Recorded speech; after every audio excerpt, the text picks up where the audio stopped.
What ended up happening, hey, I called it.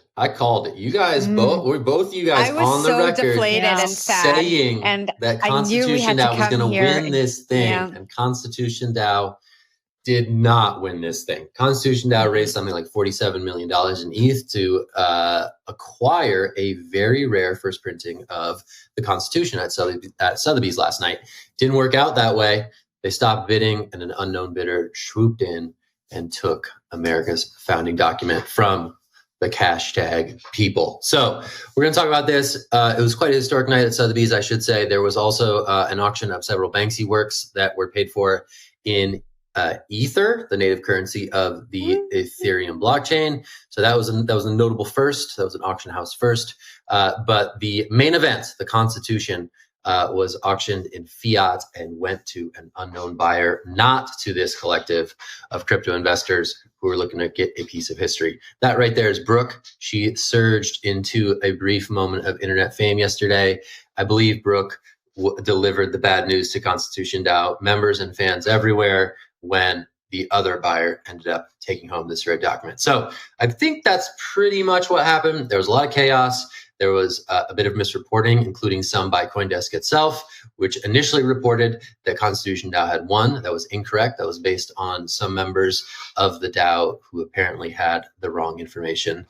So DAOs in the spotlight, in the mainstream, a concept that is suddenly surging in Google search and elsewhere. I don't know what to say about it at this point, but it was definitely made for some entertaining auction watching last night, and a lot of people were tuned in. So I'm going to toss this over to Naomi. Very curious for her thoughts on what may or may not be the conclusion of the ConstitutionDAO saga.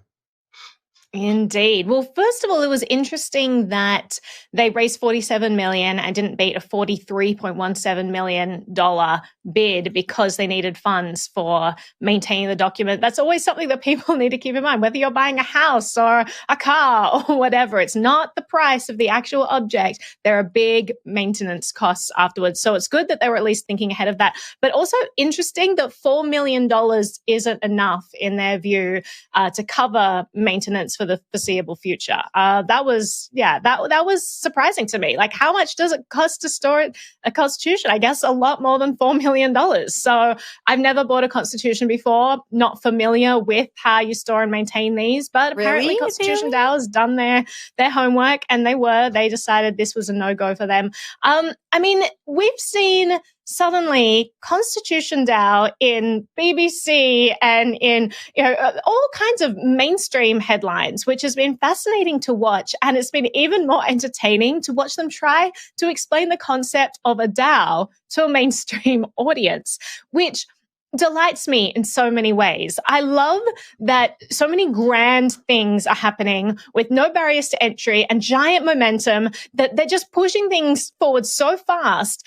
And they're so large in scale that mainstream media can't help but have to cover them, because you can't just ignore the fact that a group of people in Discord raised $47 million to buy the Constitution in a decentralized organization. You can't ignore that. Yet you have to try to explain that to people who have no idea how blockchain technology works, have no idea how any of this stuff works. So it's just been really cool to watch the crypto space just push that conversation forward. No matter how much the mainstream doesn't want to talk about it, they're all talking about what's the price of Bitcoin today. And meanwhile, these people are doing these crazy things, and now they have to cover DAOs, decentralized autonomous organizations. I love it. I love it so much. But Jen, I'll toss to you for your thoughts. And then Zach, I think I saw your hand go up. I just want to say, last night I was on a call with my CTO, and I was like, I need to check what happened with ConstitutionDAO. Please hold. And I had a real live reaction on the video call. Like, I held my heart and I went, no. And he laughed and gloated. And it was what I pictured Zach would do today. And he did. And so thank you for delivering. Gloating. Look at that gloating face. I don't jerks think everywhere, relishing in the failure of a bunch of crypto geeks. What losers we are. Sorry. I don't think this Sorry, is the Jen. end of Constitution. I know. Thank you for apologizing. I just had pure hopes for them, but I don't think it's the end. I think Constitution DAO, they're like the underdog of 2021. And I think that we're going to see them do something very exciting and cool. And I just support whatever they want to get into next. But this all kind of reminded me of what we experienced with Beeple in February, right? Of course, he sold his painting for $69 million. The mainstream media all piled in trying to explain NFTs, and then the NFT craze started. And so I wonder if we are going to see DAOs really take off in 2022 as the mainstream tries to wrap their head around this group of internet folk trying to buy the Constitution. I am on the record saying that I think this is going to be that moment, right? Beeple was to NFTs as ConstitutionDAO is to DAOs. And I think people are getting their head around what this means, right? We're seeing some definitions out there. One that I'm sort of warming to is, a collection of people on the internet using crypto often to make shared governance decisions about, pooled investments, investment decisions, any other crazy experiments like this or other things that we're going to see down the line. Can a DAO get together to raise enough funds to buy a sporting team?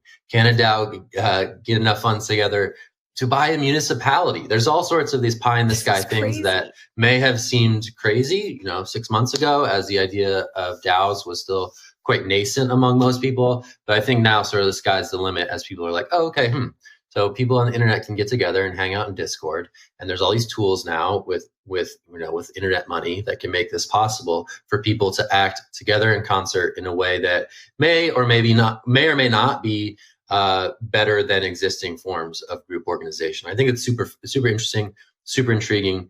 It's going to be interesting what ConstitutionDAO does. There are plans to give this money back to all the contributors, minus gas fees, of course. So there is some cost of playing along. But they'll lose 45 million. Of the 45 million, yes, many millions of that will be burned away in Ethereum gas fees. But it's going to be interesting to see sort of what this next big thing is, because all of a sudden people are sort of like, again, this is the way that people sort of captivated the imagination of the mass public. I think we're seeing that right now with some DAOs now. But Naomi, last thought, and then we'll change gears. Yeah, just final quick thoughts. This all comes down to decentralizing trust, and it really is a revolution. I agree with you, Zach. This is the precipice of something brand new. The reason why DAOs are valuable is because you enable all these people to come together and trust their money into a single pool without having to trust a single organization. Generally, a whole lot of due diligence is needed to understand who the people are who will be controlling your money, who the team is that you'll be working with, all of that stuff where you have to trust the central focal point. Right now, you can trust code, and people are finding that it's, probably easier to trust that if they understand it, can look into it, if it's been audited, for example. Hasn't necessarily always been audited though, so keep that in mind that you shouldn't blindly be trusting your money to these things. But it really does spark this new wave of investment, of ownership, of governance, where you can just kind of pool resources together and you don't need to trust any opaque organization. It's all open right there on the blockchain, which is a really cool new phenomenon. But Zach, final words to you. Final words. I think a lot of these decisions are enabled by code, but I think it's really important that we remember that these are humans, right? These are humans who decided at some point they would stop bidding because they could not maintain this document in a safe and secure manner going forward, right? The code did not make that decision. The tools that may have helped them get to that point certainly are rooted in code and are certainly more transparent than some other organizations because a lot of it is on chain. But when it comes down to it, these are human organizations that are aided by code. And I think that people are starting to sort of awaken to that idea as opposed to this being a fully autonomous creature. So anyway, a lot of good stuff. Obviously, we talked about this for a while, and I think DAOs are certainly poised to have a bit of a moment.